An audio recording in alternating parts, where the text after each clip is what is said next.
લે ભાણા ક્યાં હતો તું? વાહ વાહ, મોટો રબારી છો આ.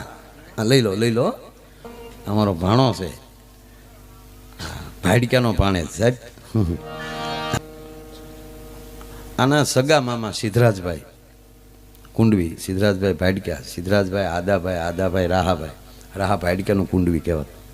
અને ભાવનગર કૃષ્ણકુમાર સિંહજી જેથી કુંડવી આવ્યા ને ત્યારે બોરડા સુધી 1.5 કિલોમીટર લાલ જાજમ પાથરી હતી સાહેબ.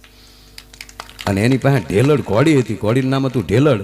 અને ભાવનગર સુધી એની જીપની સાઈડ, એમ કહેવાય કે જીપ, ભાવનગર દરબારની જીપને સાઈડ નહોતી આપી. અને એના ઓલામાં 551 વીઘા એમ કહેવાય કે તેથી ઘોડીના નામ ઉપર ભેટ આપી હતી સાહેબ. એ એનો ભાણે છે. અને જ્યાં પ્રોગ્રામ હોય ત્યાં સિદ્ધરાજ આદા મને પ્રોગ્રામમાં લઈ જાય. પછી અમારે એક બાલો ભાઈ, બાલાને હું જે ઓછું એટલે આમ બેહી છેલે.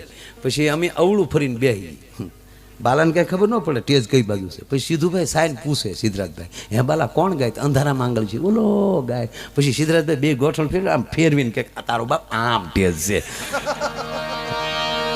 તાઈ ત્યાં બેઠવાનું કે મારે એમ કે અહીંયા રોહડું છે. અને ઘણી વાર શું થાય, પ્રોગ્રામમાં જાય ને પછી સાહેબ ઓડિયો જોઈ જાય ને પછી ભૂલાઈ જાય અમે ક્યાં છે. તો હું ઓલી ભાવ વિભોર જે રોજ બોલતા હોય ન્યાય બોલાણું. મિત્રો એવી પવિત્ર જગ્યાએ મળ્યા છીએ. પવિત્ર જગ્યાએ કીધું ને ઓલી પણ કાન ઉસાય ક્યાં બધા એના.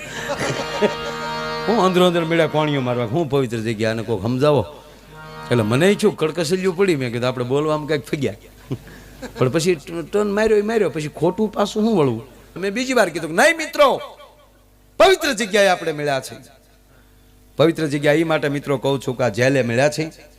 જેલ એટલે ભગવાન કૃષ્ણની જન્મભૂમિ કહેવાય. કાળિયો ઠાકર જેલમાં જન્મ્યો છો એટલે આ ધરતીને હું પવિત્ર કહું છું. તા તો તમારી ઘડી એ મળ્યા તાળી પાડવા, એ તા તો ખબર જ નહીં કે એકથી ન રહેવાનું. એક ઊભો થઈને આવ્યો, મને કે મારે ભાઈ હજ થાય. મેં કીધું કાં? મને કે કૃષ્ણ જન્મતા વહેતા પીડ્યા છે ને, હમણાં 15 વર્ષથી જામીન નથી જડતા.